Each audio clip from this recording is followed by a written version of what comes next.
Bonjour à toutes, bonjour à tous, merci d'écouter François. Des centaines d'agriculteurs sont descendus cette semaine dans les rues en Allemagne. En France, c'est pareil. Beaucoup de syndicats ont tenté, de syndicats d'agriculteurs ont élevé leur voix, notamment en retournant les panneaux. Nous, aujourd'hui, on va préférer donner la parole à la majorité silencieuse des agriculteurs, ces producteurs indépendants. Beaucoup n'en peuvent plus des politiques. Année après année, on compte aujourd'hui un suicide tous les 2 jours, en tout cas depuis 2019. Nous sommes aujourd'hui avec Julien Le Cardinel. Bonjour et merci d'être avec nous. Bonjour. Oui, donc oui, donc je suis agriculteur dans le Sud-Sarthe, donc maintenant plus qu'en production céréalière. Et, j'avais une partie production légumes, donc mâches en grande partie, carottes, voilà, dans le Sud-Sarthe. Serait le plus important à transmettre aux gens sur les problèmes des politiques année après année sur l'agriculture? Bah, en fait, alors moi, je suis pas syndiqué ni d'un côté ni de l'autre depuis X années, voilà. Euh, le problème qu'on a dans le monde agricole, c'est qu'on communique mal sur nos productions, et avec notre clientèle, enfin le client final. Mais c'est une politique depuis des années où on nous a dit produisez, produisez, produisez, produisez, on s'occupe de tout le reste. C'est-à-dire que nous, bah, en fait, on nous a, depuis l'après-guerre, on nous a mis dans nos fermes en disant il faut qu'on ait de la bouffe parce que là, on a été en pénurie pendant X années. Vous produisez, on s'occupe de tout le reste. Donc, on vous fournit les intrants, on récupère la cam, on la vend, et vous produisez et vous inquiétez pas, on viendra pas vous emmerder, voilà. Donc après, on a augmenté la production. Qui dit augmentation de production dit des règles qui vont arriver. Et bah, les règles, c'est contraignant. Et donc on prend toujours les règles comme des contraintes. Alors des fois, il y en a qui sont aberrantes, il y en a qui sont intelligentes. On a aussi réduit énormément la population agricole. On est passé de plus de 50% avant-guerre à on est à moins de 2% maintenant. Donc bah forcément, pour nourrir, avant on nourrissait 50% de la population hors ferme, maintenant on nourrit 98% de la population. Donc forcément que les fermes vont forcément être plus grandes et plus intensives et plus voilà quoi. Et vous dites, de par ce changement de système, finalement, il ne pouvait engendrer que la situation actuelle de produire en plus gros, d'avoir de plus en plus de fermes industrialisées, c'est comme ça que vous le dites? Bah, oui, alors, industriel, moi je sais pas, j'ai fait de la grande production sur des gros volumes, donc voilà. Après, le terme industriel est souvent Mal utilisé. à côté, voilà, production industrielle. Mais oui, enfin moi je produisais des légumes pour l'industrie, donc de la mâche qu'on a retrouvée dans les sachets, dans les barquettes qu'on trouve au supermarché. Et mais bon, si on la produit, c'est qu'il y a des gens qui l'achètent. Et voilà, donc après, voilà. Moi, je prends l'exemple, mes parents étaient éleveurs laitiers en Normandie. Ils se sont installés en 1er janvier 1983. Ils ont pris la ferme de mes grands-parents paternels. Mes grands-parents paternels avaient 8 vaches en 83. 8 vaches, ils exploitaient une vingtaine d'hectares et ils étaient à deux sur la ferme, plus un journalier et ce qu'ils appelaient une bonne qui travaillait à la maison. Donc en gros, avec 8 vaches et 20 hectares, ils faisaient vivre 4 personnes. Maintenant, avec 8 vaches et 20 hectares, on ne fait même pas vivre un huitième ou un dixième de personnes. Maintenant, un éleveur laitier seul, il lui faut, c'est une cinquantaine de vaches pour produire au moins 500 000 litres de lait par an. Et pour avoir au minimum 50 vaches, il faut une centaine d'hectares. Alors pourquoi? Et Parce là, qu'on a tiré sur les prix des producteurs laitiers? parce qu'on a des infrastructures qui sont beaucoup plus coûteuses. Maintenant, un jeune qui veut s'installer en lait, alors je n'ai pas tous les chiffres parce que ça fait longtemps que j'ai quitté le milieu, mais un jeune qui veut s'installer en lait, c'est entre 7 et 800 000, peut-être 1 million d'euros d'investissement pour se sortir un SMIC en travaillant, et encore, pour ceux qui s'en sortent bien, pour sortir un SMIC en travaillant 70 heures semaine. C'est donc un éleveur laitier gagnait beaucoup plus en 1983 qu'aujourd'hui. On faisait vivre. Après, c'était pas non plus la panacée. C'est-à-dire, mes grands-parents, quand ils ont arrêté, ils vivaient chichement. C'était pas, ils n'avaient pas des salaires mirobolants. Mais on faisait vivre 4 personnes. Maintenant, c'est totalement impossible. Parce que bah voilà, on a des process beaucoup plus importants. Et Les avant, charges ont évolué aussi. Les charges ont évolué. bah, les charges ont évolué, les coûts de mécanisation, les coûts d'intrants, enfin voilà, il y a beaucoup de choses qui font que. Après, bah, l'inflation, tout bêtement, hein. Mais si on prend l'inflation des prix qui rentrent, enfin des prix des intrants, En fait, la production agricole n'est pas indexée à l'inflation. En fait, en agricole, le prix de vente n'a aucun lien avec l'inflation et avec le prix des intrants. C'est-à-dire que il y a 2 ans, bah, avec le début de la guerre en Ukraine, nos intrants, engrais et compagnie ont plus que doublé. Mais le prix des céréales, alors 2022, on a eu des prix de céréales aberrants à la hausse du fait que c'était bloqué. Mais l'année d'après, on a payé nos engrais et nos phytos et tout ça plein pot, le fuel, les carburants plein pot, et le prix des céréales s'est cassé la gueule. Et bah là, on paye nos intrants beaucoup plus cher, et derrière, bah, on vend, on n'a aucune main sur la vente. Donc, bah, quand tu payes tes intrants 2 fois plus cher et que tu vends tes céréales 2 fois moins cher, bizarrement, les marges, elles ne vont pas dans le bon sens. Complètement. Alors aujourd'hui, qu'est-ce qui serait le plus urgent à changer au niveau des politiques? Est-ce que c'est justement de baisser les charges? Quel est le problème principal pour les agriculteurs aujourd'hui?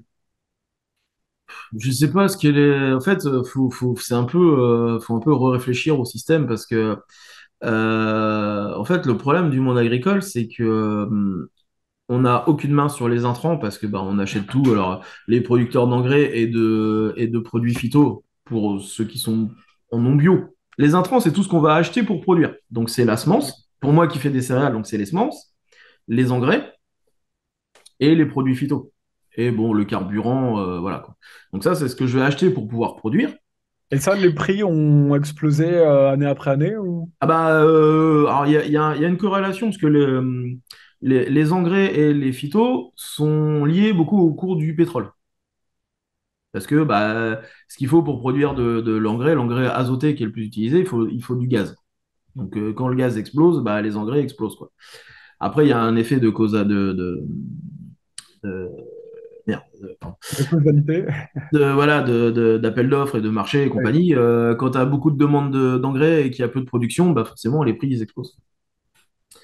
Et en fait, et nous en agricole, on est la seule profession qui, quand on vend quelque chose, c'est celui qui achète qui fait la facture. C'est-à-dire que moi, je vais vendre mon blé à la coopérative. Donc voilà, donc je vais arriver avec mon tracteur, ma remorque pleine de blé. Je vais passer sur la balance, qui est la balance de la coopérative. Ils vont prendre un échantillon, ils vont me dire, bah, ton blé a telle qualité, tu en as tel poids, on va te le payer tel prix. Alors Et que c'est eux. normalement, pour n'importe quel artisan, en général, va définir le prix Ah bah, c'est l'artisan de qui sa définit production. son prix, quoi. Après, le client est à même d'accepter ou de refuser son prix.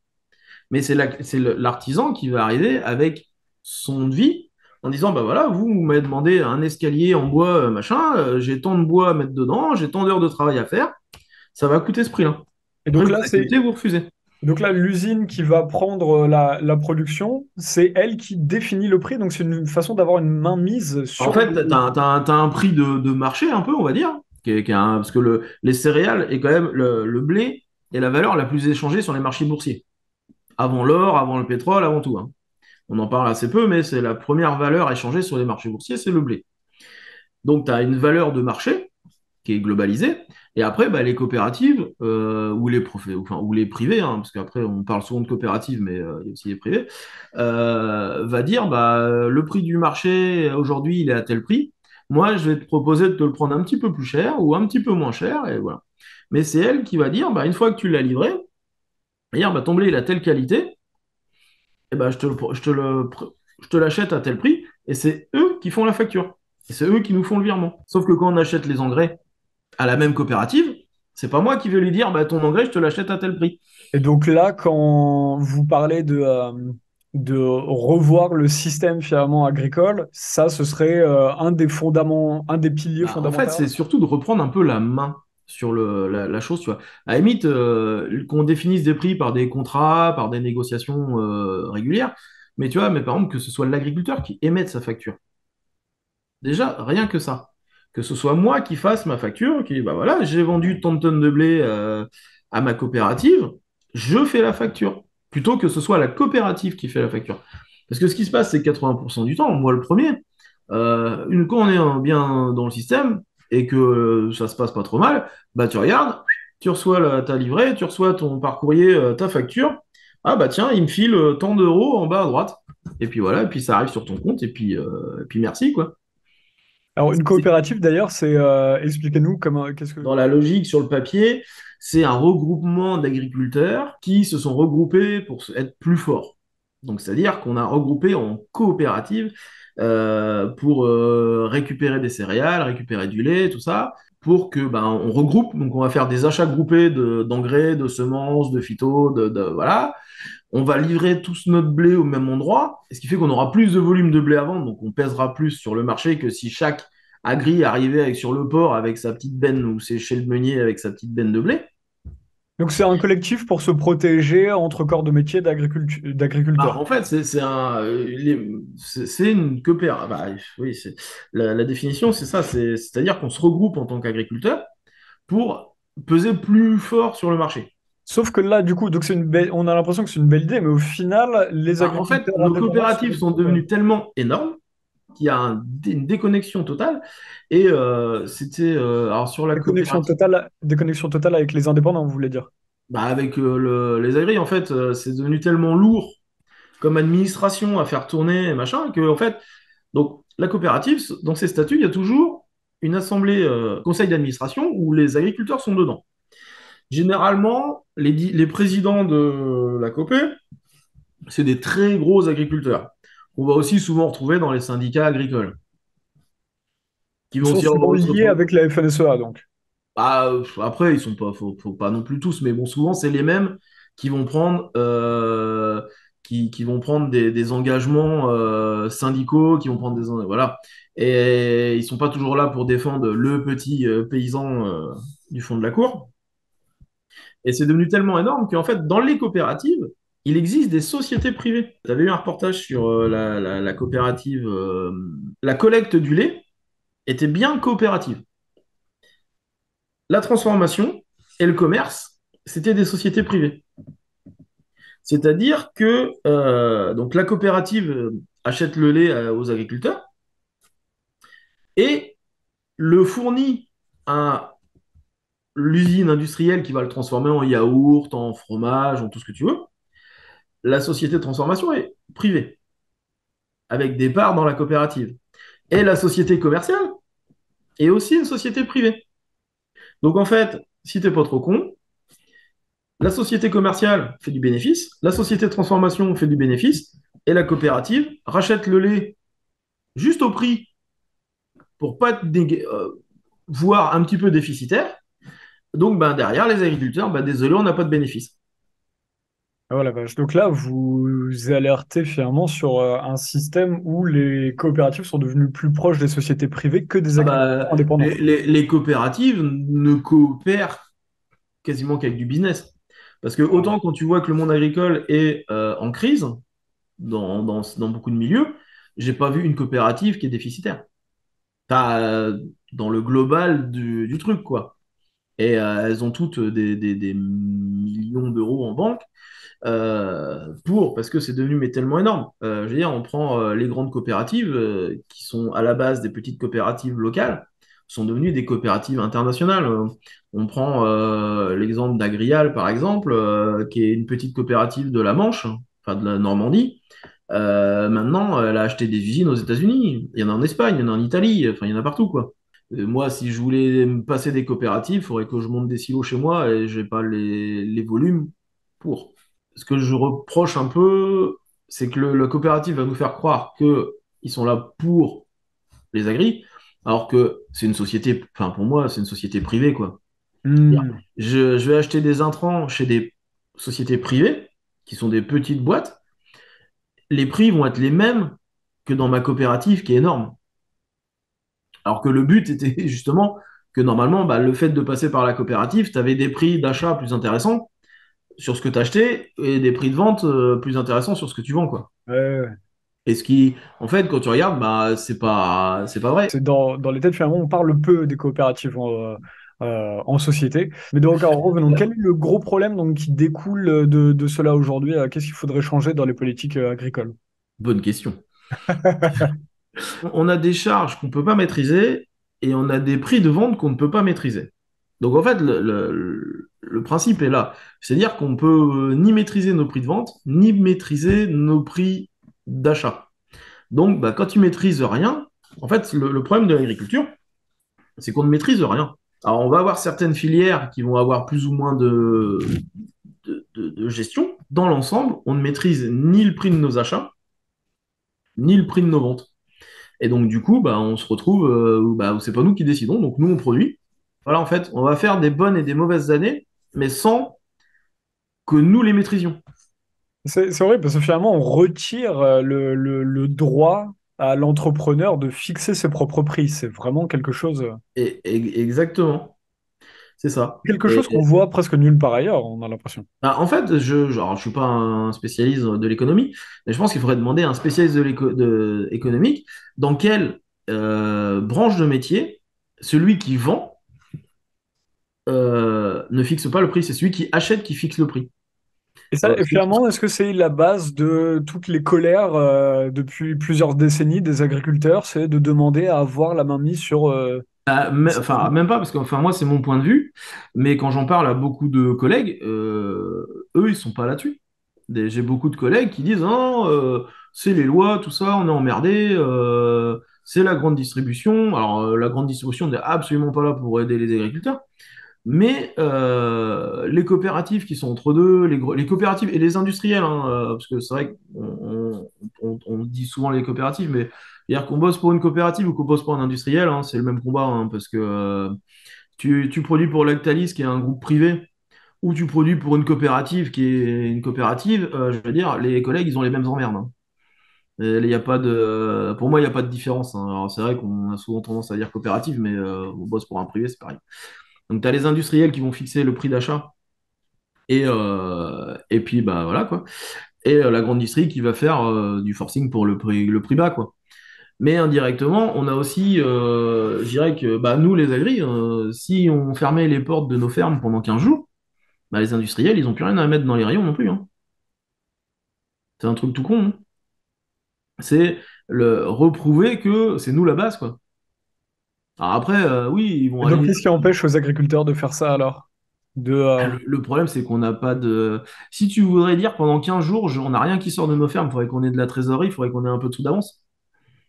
Sauf que bah, la plupart ont pas d'argent, quoi. Enfin, un éleveur laitier peut pas se dire bah, pendant 15 jours, je mets mon lait à la poubelle. il n'y a pas le droit de faire grève, finalement. On a le droit. Oui, mais On en a dans les faits, difficilement la possibilité. je On comprends. a le droit de faire grève, on a le droit de. Voilà. Euh, En agricole, j'entends souvent, c'est un truc qui peut m'agacer. On fait pas ce qu'on veut. Je dis si, tu fais ce que tu peux faire ce que tu veux. On peut tout faire. De là à dire que c'est facile, non. Mais le droit à faire grève, on l'a. La révolution a un prix. La révolution a un prix, la révolution est douloureuse. Voilà, après, moi, je comprends aussi tout à fait mes collègues quand je leur dis, bah, les gars, voilà, et ils disent, bah oui, mais on peut pas. Donc Bien sûr. voilà, parce qu'on est, je veux dire, on est tenu par les. Voilà quoi. Cette semaine, on a fait un autre entretien avec un autre agriculteur en Haute-Loire qui, lui, était éleveur laitier et était expliqué qu'il était à bout de souffle après des années de lutte, finalement, avec sa ferme. Il dénonçait beaucoup les problèmes des traités de libre-échange qui créaient parfois de la concurrence totalement déloyale entre les agriculteurs français et d'autres en Europe de l'Est, par exemple, ou dans d'autres pays, comme la Nouvelle-Zélande pour le lait, par exemple. Qu'est-ce que vous pensez de ça aujourd'hui? Est-ce que vous alertez sur ces traités aussi? Bah, moi, personnellement, dans mon cas, ces traités-là n'ont peu ou pas d'intérêt, parce que moi, je suis sur un marché. Alors, le légume est de l'ultra frais, donc ce que je produisais, la mâche de Nouvelle-Zélande, on n'est pas trop emmerdé par la concurrence. Parce que quand elle va arriver, du coup, voilà, les carottes, c'est pareil. Après, sur les céréales, on est déjà sur un marché ultra mondialisé. Le lait, théoriquement, c'est pareil, puisque le lait Mais non, qui bah si, voyage depuis Nouvelle-Zélande, c'est... tu fais du lait concentré, de la poudre de lait, ça se déplace. Tu fais du lait UHT, du lait stérilisé, tu as 4 mois ou 5 mois de date dessus, voilà quoi. Et après, le lait de Nouvelle-Zélande, on va pas le retrouver en lait frais, on va le retrouver dans des poudres de lait, dans des laits concentrés, voilà quoi. Donc, Mais donc, des c'est pas poudres la de même lait. qualité pour le consommateur. En fait, on va les retrouver, les poudres de lait, tu vas pas les retrouver directement dans le rayon du supermarché, on t'en a un petit peu, mais c'est peanuts. Mais tu vas les retrouver dans les préparations pâtissières, dans les préparations, dans tout ce qui est déjà industrialisé. En fait, ça va arriver par des bateaux entiers, par des conteneurs, et ça va être dispatché. Voilà. Donc, tu regardes on va regarder dans les préparations, dans des flancs industriels, dans des préparations de desserts industriels, on va retrouver de la poudre de lait. Après, je pense il y a des problèmes. Ces traités de libre-échange, je les ai jamais trop étudiés, donc j'ai jamais. Voilà. Mais bon, on avait déjà des emmerdes avant, on en aura après. Après, le problème, c'est s'il y a on en revient à ce qu'on disait tout à l'heure, s'il y a personne pour acheter, il suffit d'arrêter de les acheter pour arrêter que ça se vende. Donc en fait, si le consommateur retourne et qu'il voit que son lait vient de Nouvelle-Zélande, bah, s'il arrête de l'acheter, on n'aura plus de problème de libre-échange, de marché de libre-échange. En fait, si quand on va acheter un ribs de porc ou des brochettes et qu'on voit que la viande elle vient du Brésil ou d'Argentine, ah, on se dit bah, on arrête de l'acheter. En fait, il y a une différence entre le libre-échange, entre la possibilité de le faire et le fait que ça se fasse. Entre on peut le faire et c'est obligé de le faire. En fait, c'est toujours ça la question. Alors, c'est sûr que ces traités de libre-échange ne vont pas forcément, parce que les industriels, entre un lait qui va leur coûter, je dis une connerie, 1 euro du litre, et un lait qui va lui coûter 50 centimes du litre, pour qu'il y ait 80% de chances que le client, dans sa préparation industrielle, n'en voit pas la différence, bah, l'industriel, il va prendre celui à 50 centimes. Donc c'est très intéressant finalement pour vous. Les problèmes sont beaucoup plus autres que sur les politiques, mais sont beaucoup plus sur la responsabilité du consommateur à définir ce dont il a besoin. Et s'il n'achète pas de mauvais produits, finalement, il n'y a pas de. Quelque chose qui se vend pas, quelque chose qui ne s'achète pas, arrête de vendre. Tout bêtement. Alors après, quand tu commences à faire tes courses et qu'il faut que tu épluches toute la liste des ingrédients pour savoir d'où ça vient, c'est compliqué. Mais euh, si le consommateur fait aussi un effort de son côté, voilà quoi. Ça permet que voilà. Et voilà, si ça arrête de s'acheter, ça se vend plus. Pour moi, il y a un dialogue qu'il faut qu'on retrouve entre les producteurs et les consommateurs. Oui, mais alors là, ce qu'on comprend, c'est que même si, par exemple, les consommateurs arrêtent d'acheter cela, peut-être qu'ils vont encore plus tirer au niveau des politiques sur les prix de vente pour les agriculteurs. Et donc que les agriculteurs seront moins protégés face à leur production. Non, non, non, non. Enfin, non, non, je pense pas. Parce qu'il y a un moment, on pourra plus produire. Enfin, je veux dire, tu peux produire à perte, mais il faut faut qu'au moins une année de temps en temps, tu produises à bénéfice. Parce que bah, tu parlais du suicide chez les agriculteurs, qui malheureusement est quelque chose de très réel, hein, et qui arrive régulièrement. Quand tu es dans un engrenage, enfin, au bout d'un moment, que ta ferme est déficitaire pendant 3 ans, c'est la liquidation. Au bout d'un moment, si tu as les 2 tiers des fermes qui sont liquidées, bah, c'est bien, les industriels, ils auront tiré les prix, mais il n'y aura plus rien à becter, quoi. Venons à la question des syndicats et en quoi vous ne vous retrouvez pas aujourd'hui dans le discours des syndicats qui essaient justement, visiblement, de faire entendre un mal-être des producteurs agricoles. Bah, parce que le problème des syndicats, problème des syndicats, c'est qu'ils sont dans la boucle depuis des années et des années. Enfin, je veux dire, la Fédé, elle est là depuis. J'ai pas les chiffres en tête, mais enfin voilà, ils sont là depuis des années. Ils font partie des décideurs. Donc voilà, ils font partie des politiques. Les dirigeants, les grands dirigeants syndicaux font partie de ceux qu'on passe à se plaindre à niveau rémunération. Et voilà, et ceux qui vont jeter des pneus et des tracteurs et compagnie et du fumier, bah, c'est les agriculteurs de la base qui payent enfin qui payent leurs cotisations, mais qui n'ont pas de retour en face, quoi. Après, voilà, il y a différents syndicats. Il y a la Fédé qui est le syndicat majoritaire, il y a la Confédération paysanne, après, il y en a d'autres qui ont chacun des points de vue complètement différents. Ça reste, les syndicats restent des politiques. On a eu des représentants syndicaux très haut placés qui avaient aussi des billes dans l'industrie Hmm. et qui dénonçait la viande des pays de l'Est en ayant des billes dans l'industrie de l'abattoir dans les pays de l'Est. Donc, Ok. enfin, Ça, c'est très important à comprendre, ça. donc voilà, mais Et du coup, c'est ils avaient des euh, conflits d'intérêts sur ce qu'ils essayaient ou sur ce qu'ils affirmaient défendre, finalement. voilà, ouais. Après, voilà, moi, je suis jamais rentré dans les syndicats parce que ça m'a jamais inspiré. Et puis voilà. Alors, il y a des choses qui sont bien dans les syndicats, faut pas non plus tout jeter, hein. À la base, ils ont des services juridiques qui aident aussi les agriculteurs qui sont des fois dans la panade. Donc voilà, donc faut pas non plus confondre entre les hauts dirigeants et les syndiqués qui sont en bas et les jeunes agriculteurs qui vont retourner les panneaux de ville et compagnie. Ce sont Hmm. des agris qui sont dans le jus, hein. Mais je suis pas sûr que ce soit leur syndicat qui va les aider à en sortir.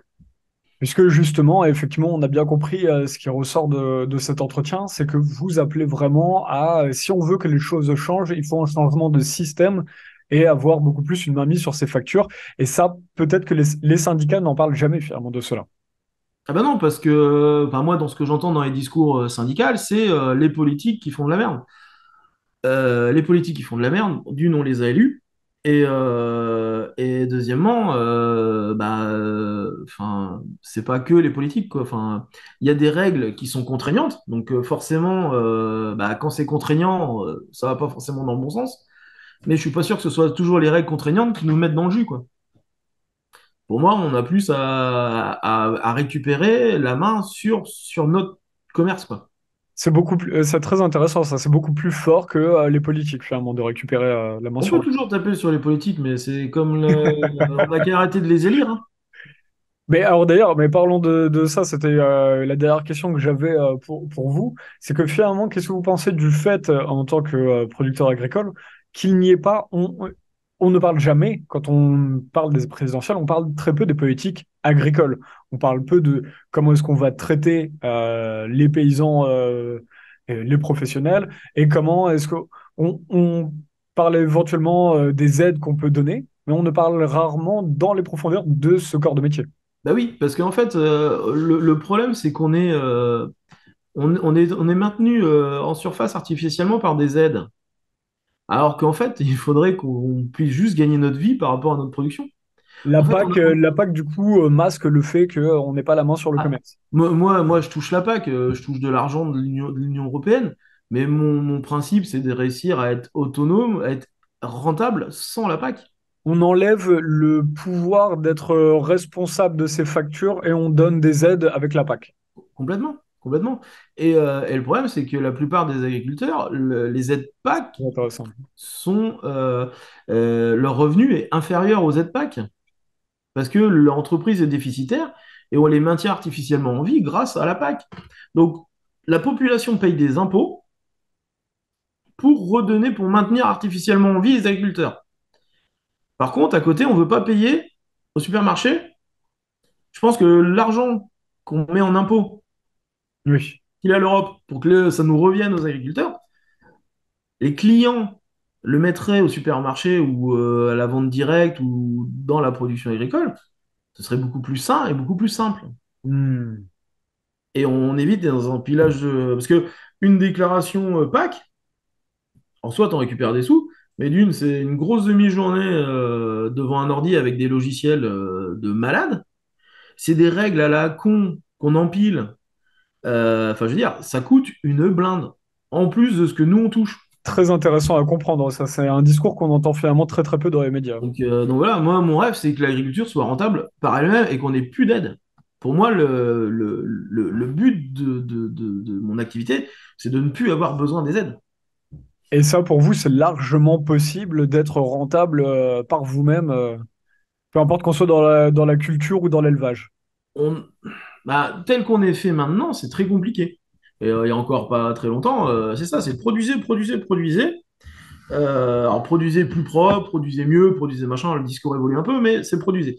Et après, on dit, vous inquiétez pas, nous on va s'occuper de tout le reste. Vous n'avez pas à vous embêter, produisez, on s'occupe de tout. Et voilà. Mais il s'occupe aussi de récupérer les bénéfices.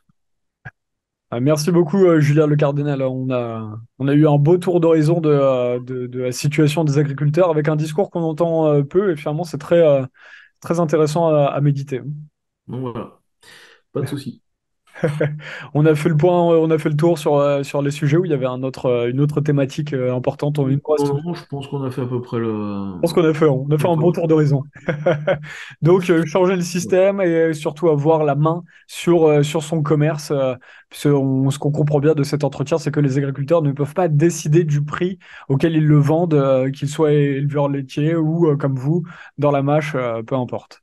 Voilà, c'est ça. Intéressant. Et merci à tous les lecteurs d'avoir regardé cet entretien. Vous pouvez le partager sur tous nos réseaux et François appartient exclusivement à ces lecteurs. Vous pouvez nous faire des dons sur françois.fr/soutien. À très bientôt. Bon courage et à la prochaine. Je vais à Le Cardinal. Au revoir.